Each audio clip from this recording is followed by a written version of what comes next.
Hey, good evening, everyone, and welcome to the webinar that's what we're holding tonight, Talking Tourette's.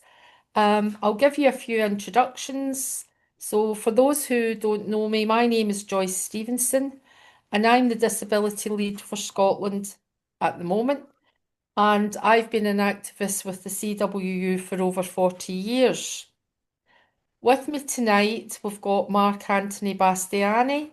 Mark's a respected disability activist who also sits on the TUC Race Relations Committee. He's a very strong voice for the disabled community and also sits on the CWU National Executive Committee as the National Disability Lead. Our guest tonight is Sarah McClory, who is the chairperson of Tourette's Scotland, a charity which Sarah describes as being close to her heart, and I'm sure over the next hour she'll tell us why.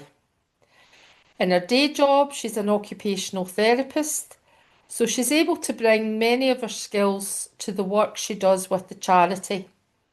Her interests and hobbies are many and very varied, and I would suggest that you go onto the Tourette's Scotland website and read all about them because I think you'll be quite surprised and amazed.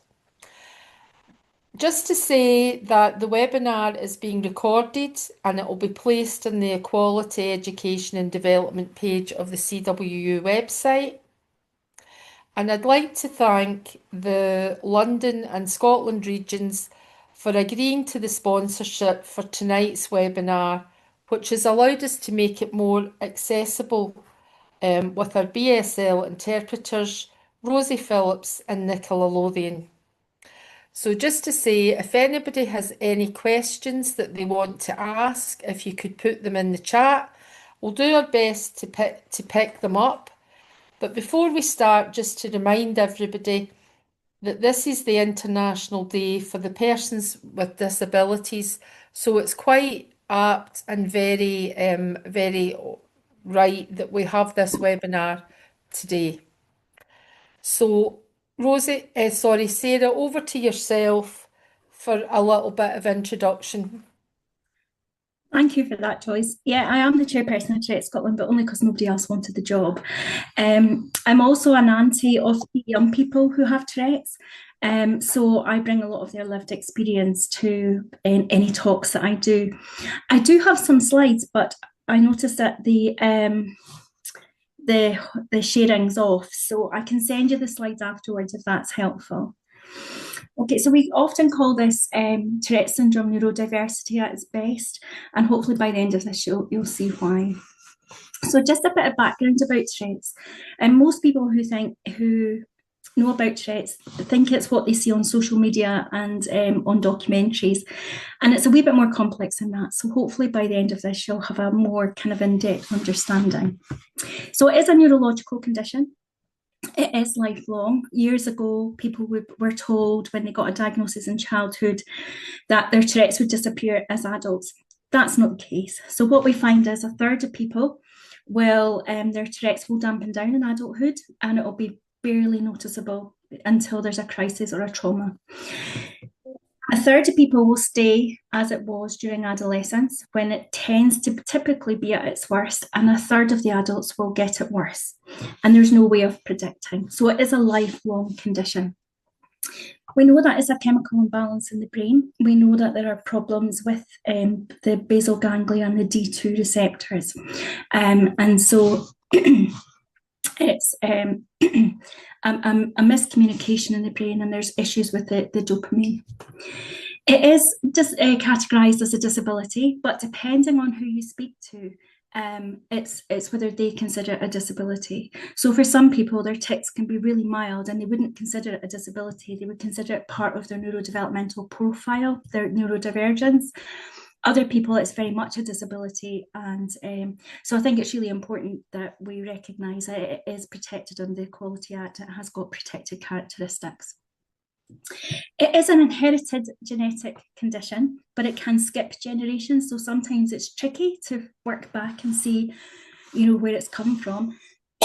excuse me, it might just been a quirky aunt who maybe had a bit of nose twitching and eye blinking and throat clearing, and that might be the extent of her tics.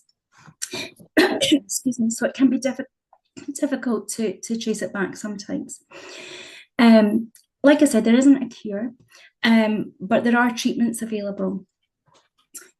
So there are the pharmacological side of things. So there are medications for tic management, but those tend to be your antipsychotics, really heavy hitters with very little impact on the tics. So not lots of people will choose to go down that route. Some of the medications for the coexisting conditions can be really helpful, like ADHD meds, anxiety meds. Sorry, my dog has just come into the room. I'll close the Oreo bag. Off you go. So some of the medications for ADHD, anxiety, depression, sleep can be really helpful. So some of the coexisting conditions, but there are also behavioural interventions. So things like cognitive behavioural therapy, and the cognitive behavioural therapies are kind of rooted in habit reversal and kind of suppression. So lots of our community find that really tricky as well. In clinical environments you can manage, but when you tend to be out in the real world, it can make it very difficult. And the effectiveness is very limited. And the anecdotal evidence we have from our community is that it's not really a fix. For any of you that have seen the film I Swear, there is a new device called Neopulse, which is coming out. And when you drill down into the details, it says in the film 59% of people it's effective for. Actually, what they're really saying is it's 36% when you delve down. So it's not the cure-all that we were kind of hoping for. For some people, they're very keen on the device, which sends an electric pulse up the medium nerve into the brain, and it overrides the tics. And for some people, it's been really effective. For others, it's been too painful and uncomfortable. And for other people, they've just not found it helpful at all. So it really depends again. So at Tourette's Scotland, we don't advocate for or against medication. It is very, our behavioural therapies, it's very much, we support you to find out kind of what works for you. I'm just going to change my slides up here. So I think if you remember nothing else from tonight, please remember tics are involuntary. They're not a reflection of what somebody's thinking or feeling. They can be triggered by the environment, by a thought, by something they've heard, by a smell, absolutely anything. And they're not a reflection of what somebody's thinking and feeling. To get a diagnosis should be fairly simple. It should be fairly straightforward. You need 2 motor tics and a vocal tic that come and go and last for over a year. And that is the criteria. But we don't have any sign guidelines at the moment in Scotland to help with that. So depending on where you are, you might get a neurologist doing the assessment and diagnosing. You might get a psychiatrist. In children, you might get a paediatrician. It just depends. And even where I live in Edinburgh, where I've done some training, one half of the city you'll go to a neurologist, the other half you'll go to CAMHS. So it just depends on your postcode, really. It rarely stands alone. I think the stats are something like 90% of people who have Tourette's will have at least one coexisting condition, and I'll talk more about them as we go through it. And we used to think that Tourette's was quite a rare condition, but actually it affects 1 in 100 people. So it's actually much more, it's much more common than we think. And I think the challenge is that some people have a very mild version of it, and other people have very complex versions of it. So a tic can be absolutely anything. And when we're thinking about motor and vocal tics, we categorize them into simple and complex. And often that's the way that the medics will look at it. But don't be fooled into thinking simple tics are easier to cope with than complex tics. So the simple motor tics are small actions, might be eye blinking, nose twitching, maybe some facial stretching. The complex ones tend to be those bigger actions: hitting, nipping, punching, kissing, muscle spasms, anything can be a tic. So the bigger actions tend to be the more complex ones. But like I was saying, the complex ones are not always the problematic ones. My nephew has an eye blinking tic and also an eye rubbing tic, and he's potentially going to have a retina transplant because not a retina, cornea transplant because of the damage that he's done with the tics. So, and that's considered a simple tic, so they can be just as problematic. Then there's the vocal tics, and again, simple and complex. Simple ones tend to be the things like the throat clearing, sniffing, whistling. And then you have the complex ones, and that's things like shouting out random words and phrases, speaking in different accents. We had a young person being excluded from school for being cheeky, and he kept talking in a French accent. And actually, when we went in to see kind of what was going on, he was in the French classroom, and so he was triggered by the environment. And the more the teacher asked him to stop it, the more the tic was coming. And so he was being excluded for being rude and cheeky and not listening to the teacher until we were able to explain that that was a tic. Some people have echolalic tics, and that's where they repeat somebody's words over and over again. My nephews have that. You ask them to do something and they repeat it back to you over and over and over and over again. It's completely irritating for everybody. Some people have parallelia, and that's when they repeat their own words over and over again. And often that's a tic that sounds like they're developing a stutter. So it might come out like avocado. Then there is the corp family, the corpulalic tics. So those are the swearing, the ethnic, sexualized, or offensive comments. But we kind of talk about the corp family. So you've got corpulalia, which is the verbal, corpopraxia, which is the hand gestures, and corpographia, which is the drawing or writing or typing, texting. I've got a friend who I know she's going to message me because I get slag, and then I get the message that she wants to send me. So it can come in any form. And like I've mentioned, ticking in context. So that can be really obvious, ticking in a French accent in the French classroom, or it can be much more subtle and it can happen in a conversation. I was working with a young person who was going off to university, and we were doing a personal profile for her, and we were talking about halls of residence, and I was saying, I'd come into our session, I said, I'm really tired, so could we do this bit first and then we'll be able to relax and just have a chat at the end?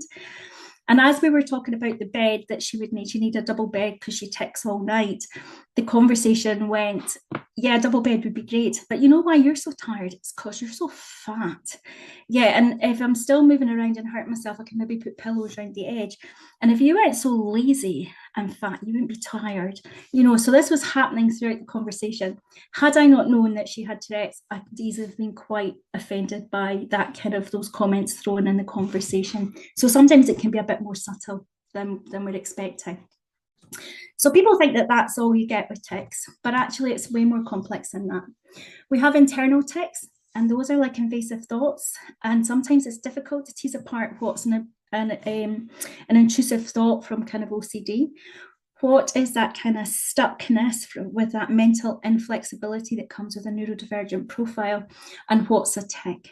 And it presents in a way that we can't see, but it goes over and over and over in somebody's head, and it can be absolutely anything. It can be terrifying, it can be funny, it can be absolutely irritating. Tends to kick off a lot at nighttime, so it really affects you getting to sleep and staying asleep. Then we have oppositional tics. Lots of Tourette's charities will talk about the kind of triad of Tourette's, ADHD, and oppositional defiance disorder. We don't recognise it as oppositional defiance. We see it as oppositional tics, because what we find is that lots of our young people have these oppositional tics, and so the tic comes first to any question that you ask, and then if you don't respond to the tic, then they're able to give you the answer they want to give you. So my niece, for example, has oppositional tics, and when I ask her to do something, she'll tell me she's also got corpulalia, and she'll tell me to F off, Nazi bitch, I ain't doing that. If I respond to that tic, it keeps coming. If I ignore that tic, it passes, and then she's able to give me the answer she wants to give me. So you can imagine in different environments how difficult that is for people if they've got this oppositional tic that people are asking them to do something and they can't get past that tic because people are responding to it. I hope that makes sense. Then there's drop ticks, and that's when your legs give way without any warning. And there are two types of drop ticks. The tourettic drop tick tends to happen very quickly with very little warning, often results in painful injuries. But if you haven't injured yourself, you'll get up very quickly. If it's a different type of drop tick, which comes from functional neurological disorder, which is a separate condition, often there's altered sensation in the legs, and it feels like the brain can't communicate with the legs. So they take a long time to recover from a drop tick. So it presents very differently. And quite a lot of our community end up using wheelchairs for short periods of time because of their drop ticks. It kind of helps reduce their anxiety, and then they don't have to use a chair quite as often because the tick will pass. And then there are tick attacks, and that's when there's a rapid increase of ticks with no break between them. They keep coming, fast and furious. It can last 5-10 minutes, 5-10 hours. The longest I've heard is 3 days, and that was my nephew. And he, for 72 hours, he ticked non-stop. Screeching, yodeling, breathing ticks. He had the whole shebang. He was really unwell at the end of it, in a lot of pain, sleep deprived. He hadn't been able to eat or drink, so he's dehydrated. But the whole family were affected as well. Everybody was kind of trying to get as far away from Christian in the house as possible so that they could try and get some sleep. So it was really kind of very difficult for him. And the final type of tick is a freeze tick. There's a lot of debate at the moment about freeze ticks, whether it's a separate condition called another neurological condition called dystonia. And the freeze ticks are when people get kind of stuck in kind of weird positions, and you can be stuck like that for quite a long time. We see a lot of it in our community, and because there's no clear guidance on whether it is dystonia or it is a freeze tick, we still refer to it as a freeze tick until there's clearer research on that. So that is an example of all the different types of ticks that you can have. It's not exhaustive, it's just an example. But I think the most important thing I would like to get across is the impact that has when you're living with it. It's embarrassing, it causes isolation. I've got a friend who lives on a farm now because he had a stripping tick, and as an adult, that wasn't cool. So he now lives on the farm. The sheep don't mind the stripping. So because the anxiety around that tick has gone, that tick it barely manifests now for him. So sometimes taking away the triggers can be quite helpful for people. They're painful and uncomfortable. If you think about yourself, if you've had an injury or repetitive strain when you're at work, you change what you do, you adjust what you do to allow that area to recover. Often when the pain signals are in the brain, the ticks attach to that even more, so it makes it worse. So you don't get that rest ability to kind of rest it up and recover from it. So they're distressing, they're exhausting. I've got one man who's had to give up work because after 18 months of intensive investigations into his gut and bowels, they've realised that there's actually nothing wrong with him. He just has bowel ticks. And every time he's anxious and thinks about leaving the house, his bowels tick and he messes himself, and he now can no longer leave the house because he's so distressed over being in his mid-30s. So he's actually given up work and social contact unless it's online. So it can be really debilitating for people. A lot of our community suffer from rage attacks, and these are catastrophic meltdowns. They're not just you're not getting your own way, so you're a bit cross. These are catastrophic, really can be quite heightened. In our family, the boys destroyed all their favourite things, punched holes in walls, smashed patio doors, their phones and things. And it's when they've been completely overwhelmed and trying to fit into a neurotypical world, dealing with people who are not understanding Tourette's and passing judgment and comments and things, and they get home and they just have these catastrophic meltdowns. So they really affect friendship, family life and social life. In our family, they don't go out as a unit because 3 tickers, like a yawn, sets off a room, so does a tick. My niece has food throwing ticks, so you can imagine the carnage if all of them have a meal together. So they don't go out together in public because they trigger each other, but at home they have to do things differently as well. And while the boys were at their worst during adolescence, my cousin basically had to manage the house so that nobody was in the same room as each other for about 3 years. So you can imagine the impact that that has on family life. But it also affects self-esteem and confidence. A lot of our community really struggle with that confidence and self-belief because of the reactions they get from people in the community. I'm very quickly going to talk about the coexisting conditions because I realise I'm talking past the timing that you gave me. But 90% of people who have Tourette's will have a coexisting condition. And ADHD and inattentive ADHD, excuse me 1 second. Take that out. Out you go. Out you go. Leave it out here. Sorry, my dog was starting to be really noisy. ADHD and inattentive ADHD are big hitters. And then we have OCD, and we think OCD is so common because of the changes in the D2 receptors in the basal ganglia as well. It's very similar. But there's 2 types of OCD. So there's OCD we know about, kind of with the mental health side of things, but then there's Tourettic OCD, and that's how a tic feels. How it sounds. You have to do it the right number of times, and nothing catastrophic will happen if you don't. Your body just gets stuck in that tic and you need to move on. So my nephew had a high-fiving tic, and it has to sound right, feel right, and he has to do it 3 times in a row rapidly. And because I've got arthritis in my hands, I flinch every time he does it because it's painful. So we get stuck in a cycle for about 10-15 minutes because I can't stop, flinching. For everybody else, it's all but disappeared for them. But because I respond to that tic, it keeps coming. Autism is considered in research 5 to 15% of our community will be autistic. But we did a small study in Scotland, and what we found was 23% of our community were diagnosed autistic, and another 27% were either self-identifying or on a waiting list for an autism assessment. So actually, it's about 50% of our population are autistic, we would suggest. We're seeing more and more people dual diagnosed with functional neurological disorder. And sometimes that can mimic Tourette's, but it's different mechanisms in the brain. Most of our community have challenges with specific learning challenges like dyslexia, dyscalculia, and dysgraphia. Mental health is also massive in our community. So anxiety is one of the biggest hitters. Eating disorders, depression, and sleep is also big issues.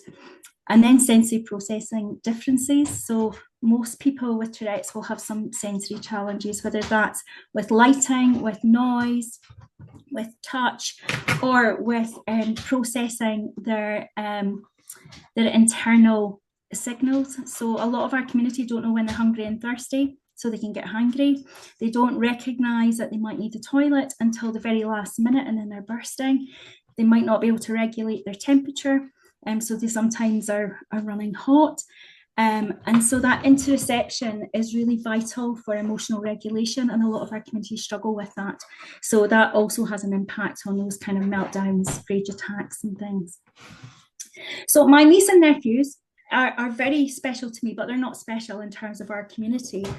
And if I just tell you what their profiles are, you can see just how complex it is for the majority of people who have Tourette's. So all 3 of them have a primary diagnosis of Tourette's. They all have a variation of ADHD. One has combined, one is hyperactive, and one is inattentive. They all have a form of OCD, either both or just Tourettic OCD. One of them's autistic. They all have specific learning challenges with writing, numbers, and reading. They all have anxiety. One of them has an eating disorder. They all have sleep issues, and they all have sensory issues. So you can see that is very typical of our community. So you can see how challenging it is for them. One of these things on its own is challenging, never mind, having that complex picture. So it is really complex for our community. So I'm just going to touch very quickly on suppression. I do apologise, my dog's a pest. He's a little rescuer. I've only had him 8 weeks, and he thinks he's the centre of the universe. So people think that people can manage their tics and suppress them. And yes, they can, but it's not a tool that we recommend because it has a long-term impact. Like if you hold in a sneeze, that's what you're thinking about. That's what you're concentrating on. And your body's trying to push out the sneeze and you're trying to hold it in. And all you can think about is all those different sensations that you've got going on. The moment you stop thinking about it, the sneeze comes out. And that's what happens with the tics. But they come out louder, harder, more painful, last for longer than they would have done if they were just loud out in the first instance. So we don't recommend suppression for that cause, for that effect, because if people are suppressing all day, when they get home at night, there's really nothing left in the tank. And that's often when we see those catastrophic meltdowns. So that's the kind of basics around Tourette's. There's lots of strengths within our community. Because they are kind of part of the neurodivergent communities, we have lots of people who have strengths in creativity, novel thinking, innovation and connecting ideas, deep thinking, fine detail processing. They're absolutely amazing. With loads of really fantastic artists, photographers, musicians in our community. So they're very creative. They're great fun to be around. So I'm just going to move on to the questions that I was sent. It's a pity I can't share them. Okay, if you want to just, what we'll do, Sarah, I have to say, the information that you've given us tonight has been so amazing. The insight that you've given us and the whole Tourette's issues. I know myself. I'm dealing with a member and representing them through attendance procedures. And you've certainly given me some food for thought as to how we can move forward and I can make sure that he's fully supported. So if you don't mind, we'll pose the questions to you and allow you to answer them if that's okay. And if anybody's got any other questions that they want, just pop it in the chat. So, as a trade union, how are we able to help and support the work that you do at the charity?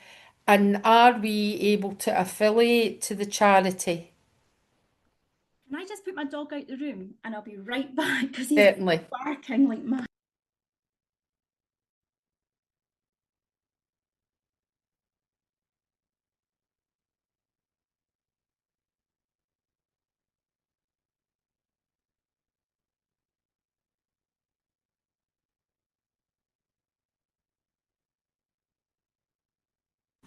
Apologies, that's just keep quiet.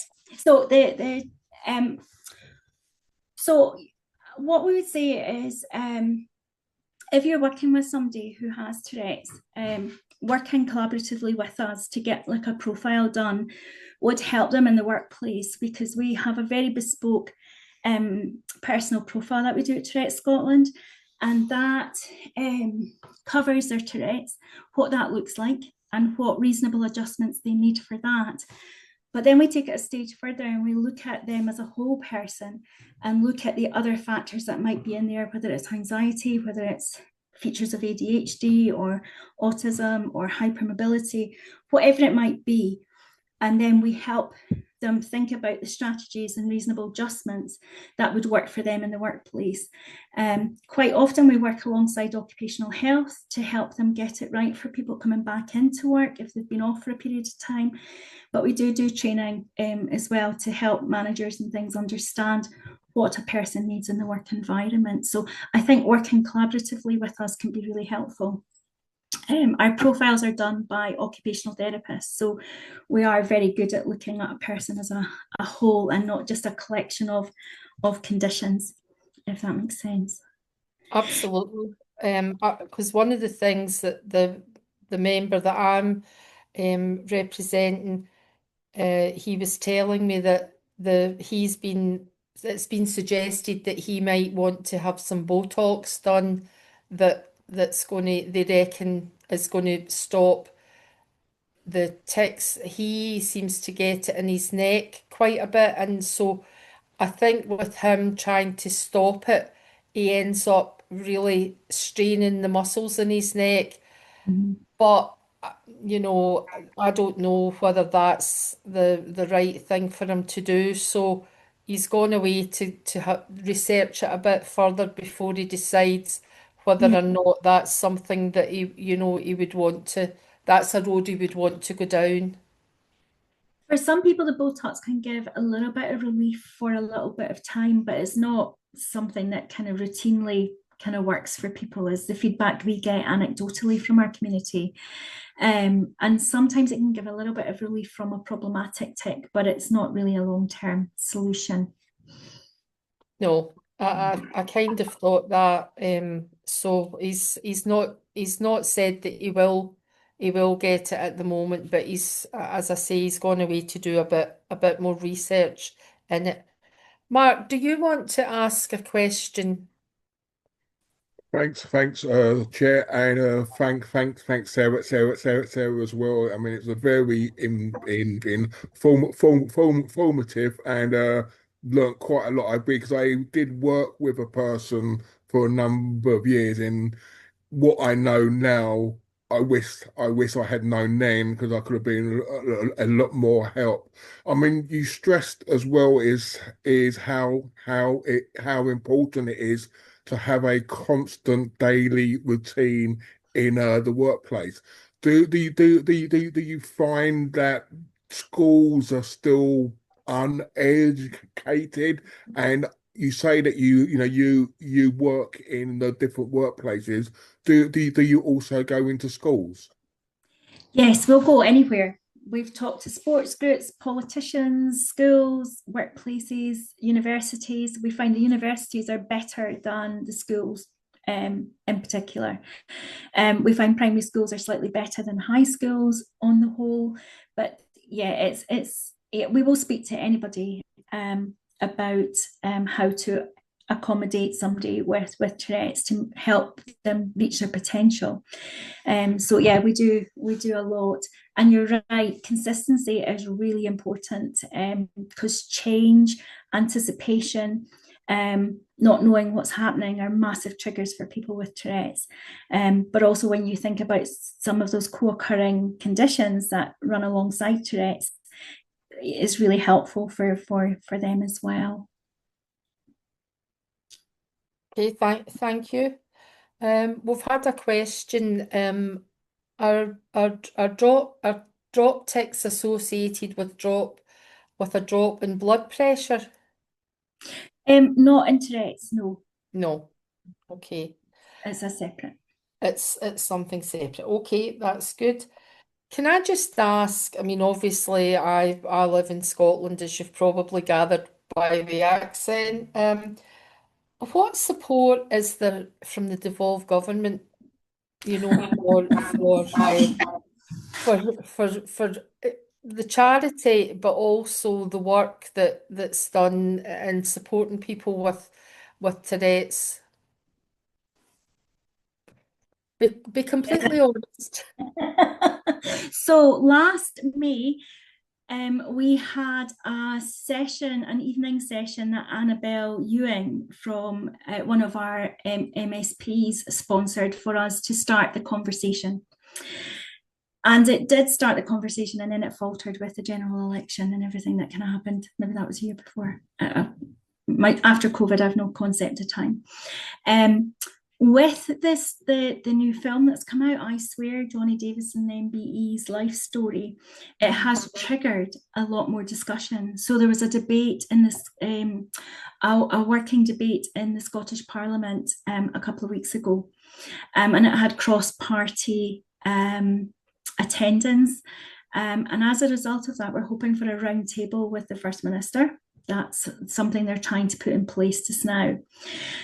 At the end of the debate, I can't remember who it was now, but the representative from the devolved government basically said they were doing enough, as usual.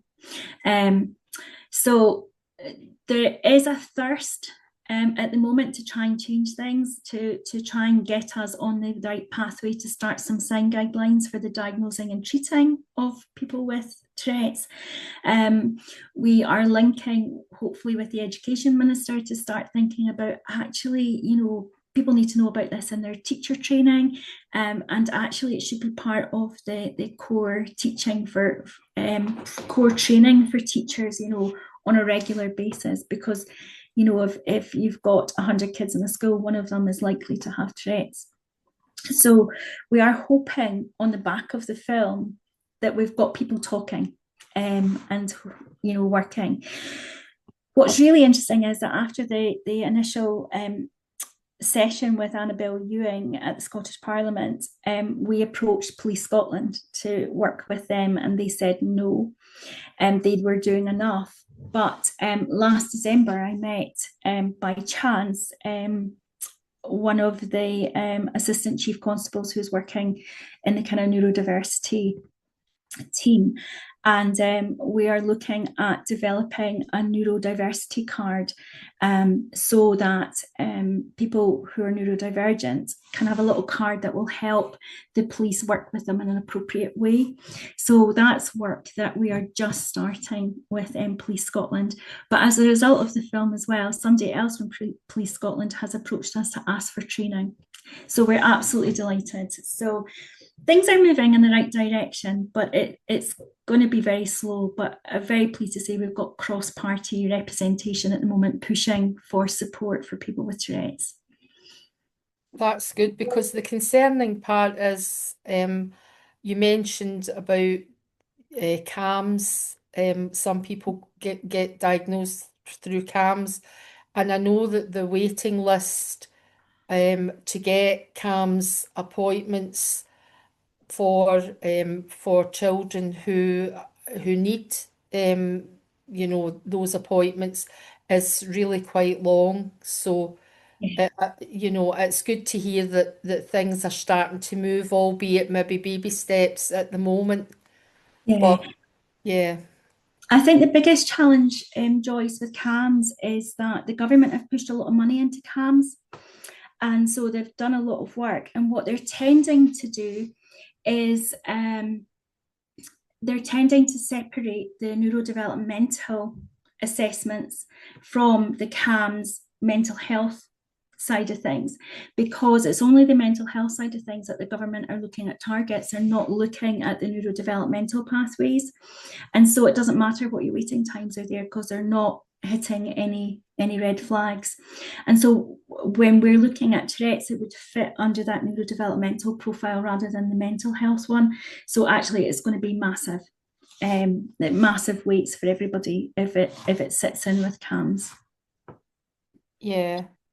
And you did touch on education, and I mean, education is really the key, and you've sort of touched on support and about how that should all be part of the teachers' training and everything. So so I suppose I'm trying to get at is really, do you work with businesses to help them understand what they can do to support people that their employees that may not it may not be obvious when they start work, but it's something that maybe develops after a while.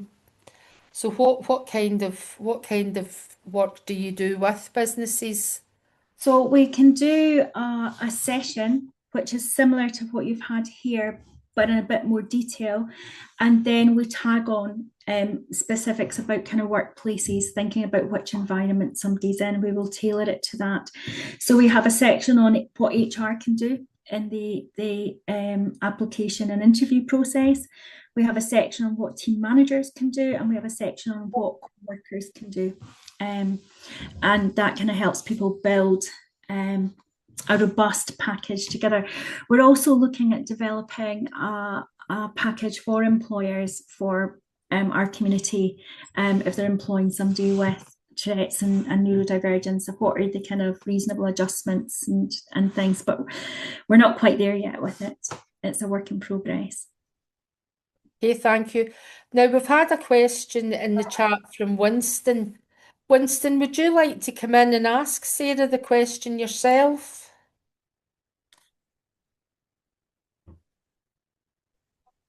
Yes, I will. Can you hear me okay? We can, Winston. Excellent. Listen, thank you so much for this. It's a revelation, right? I've put a question in the chat that you can have a read of it. I had a member that would come up and, would chat every now and again. And every time I turned my back, I went to get some, he used to do this gesture behind my back. And I'd see it, but I thought that's a bit weird. Why would he do that? But listening to what's being said now, I am so glad I didn't challenge him. And he's been doing this for years. But if you know the guy, he was such a nice guy, such a helpful guy. And I couldn't understand. Every time I turned to pick something up, he'd do this like behind my back. I'm like, what's going on there? And obviously not understanding, I just didn't know how to deal with it. So I just went quiet. And it's Yeah. honestly, it's bothered me for over a decade, easily. And sitting here and listening to this now, I'm saying, wow, I Yeah. had no idea of the Yeah, and range of yeah. Tourette's. So I do apologize. And I didn't understand it could manifest itself in so many different ways. And the thing I've ended the question with there, I am so, so pleased, so glad that I didn't challenge him to say, like, what the hell are you doing, man? Because that could have created something else. Yeah. What we would suggest is that, if you think somebody's ticking, is to have those open and honest conversations, because people are very good at saying, actually, just ignore them. The more attention you pay to them, the worse it gets, or actually, I've got a tick that needs a response, like my nephew with the high five one. You just give me a high five, it'll go away. So having these open and honest conversations, I would say the majority of our community really appreciate that, because then it takes the anxiety out of it if people know that you're ticking and they know how to respond to it. So yeah, open and honest conversations about it can be really helpful. Okay, thank you. Another question that we've had is, what's your view on the growing number of YouTube influencers who have Tourette's, like the Tourette's barber? So, like everything, there's good and bad. And so we have a lot of good influencers out there who are working really hard to change the perception of Tourette's. And the Tourette's barber is one. There's that lass with Tourette's. There's a whole host of ones out there that actually their whole purpose is about education and facilitating that understanding. There are ones that are there that just kind of sensationalize the stereotype and continue the stereotype of Tourette's. And obviously they're not great, but I think often just raising that awareness and opening the conversations is really helpful. What was really tricky was during lockdown, and there was a huge increase of them, but actually what we were seeing were young people in crisis who were developing FND, functional neurological disorder. And then it was clearing up, and it was amazing. It was a miracle it had gone. And actually that was the FND and not Tourette's. So sometimes it can be confusing. And so, yeah, although I do personally follow quite a few and find them really useful, actually. And it's often a good tool for our young people to relate to as well. Thanks. So you've kind of gone on from what Winston's question. So what's the best approach when dealing with someone with Tourette's? So for example, if it was someone who had a stammer, you wouldn't jump in and finish their sentence, you would let them finish it. So would it be the same kind of approach for someone with Tourette's? Would you just let them finish ticking and not try and intervene and stop it or say anything until they had finished? So different people need different things, which is why we cover it in our profiles. So one of my nephews, you have to deal with his texts with humor. Because they are generally quite funny, and he gets very anxious if people don't deal with them with humor. He thinks he's offended people and things. My other nephew, who has autism as part of his profile, you daren't laugh at his texts, even if they are sometimes quite funny, because it's his disability, and how dare you laugh. So we always say, if somebody has Tourette's, it's really worthwhile having that conversation. How do you want us to respond? Do you want us to ignore them? Are there some that need a response? Is it easy, if they look really tricky, do you want us to have a wee check-in with you to see if there's anything we can do, like, make the room cooler, or, get you a drink, or whatever. So it's really important to have that conversation. If you don't know the person and don't feel ready to have that conversation, we would say ignore the text. Or just do a gentle check and say, that looks a bit tough today, are you all right? And then that might open up the conversation. So by rule of thumb, ignore them. If you respond to a tick, you're cementing it, is going to keep coming. And sometimes ticks can feel really personal, and it's really hard not to respond, or they're very loud and very sudden and you flinch. And again, that can make them happen more and more as well. So it's just trying to be relaxed around somebody who is ticking, so that you don't reinforce those ticks for them. Hey, thank you. Mark, would you like one last question? Thanks, Joyce. I mean, my question would be: you talk about people with Tourette's may already have an underlying other disability. Is there much support for Gaelic or non-English speakers and people that are deaf and that rely on British Sign Language as well? So not really. There's no support groups or things specifically for people using other languages other than English, but we have used interpreters to work with people and give them support. So I haven't done Gaelic yet, despite having worked in Orkney and Shetland and Lewis, I think it was, with some families. So haven't had to use a Gaelic interpreter, but we have used a BSL interpreter, and we tend to do that one face to face if we can, because it's a bit easier. We also had to support somebody with their diagnostic journey with it, because obviously sign is their voice, is their communication. And so they weren't getting their Tourette's diagnosis because they didn't consider that verbal tics. But actually her sign language was completely full of what we would consider verbal tics, so we had to have a bit of a battle with health around that one, because they were saying it was motor tics, but actually that was her voice. So it was an interesting debate. Okay, thank you. Mark, would you like to have a few closing remarks? Thanks, Joyce. And again, I mean, this has been a very interesting and powerful webinar. I hope this is maybe a start of things. Again, this is where trade union reps can come into their own as well. Is to offer support, advice. Reasonable adjustments are key. I mean, you was talking about the person that was unable to leave the house and have to give up work. A reasonable adjustment could be working from home, so they're still feeling valued, and because we've seen the government and the media put down people with disabilities and not fully understanding the pressure, the stress that we go through, not just on a weekly, daily, but hour by minute, and any help and support that is out there should be taken and appreciated by others who do not have to face a living experience. Because at the end of the day, only we know how hard it is living with whatever disability you've got, and any help and support should be gladly welcomed, and also as well give an opportunity for that person to feel respected and not feel that they are a burden or their self-confidence is low because there isn't no help or support. Thanks, Chair.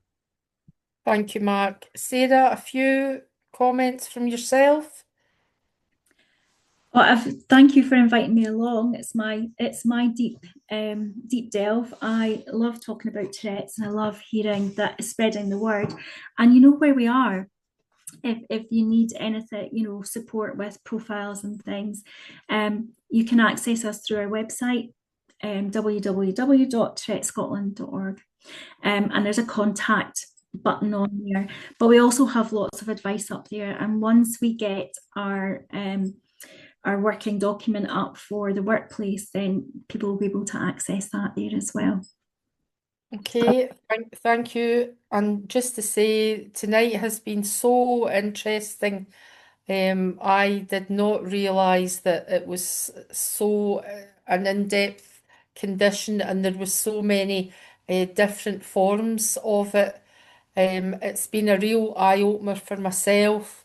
So, just to bring the webinar to a close, I'd like to thank yourself, Sarah, for giving up your time and allowing us to get some of your knowledge. It has been amazing. Mark, for helping to organise the event tonight. Fevzi and the department for all the work that you've done. To the signers, Rosie and Nicola, you've made it fully accessible for us.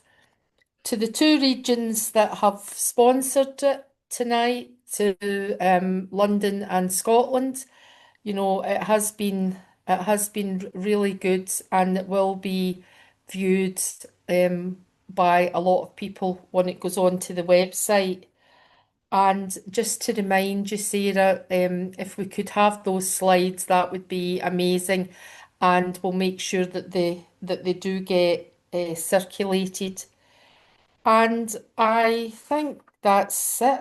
If I've missed anybody out, I'm really sorry, but I thank everybody for giving up their time tonight, and I'm sure that it's given everybody food for thought, and it will help us in representing our members, who come to us who do have Tourette's.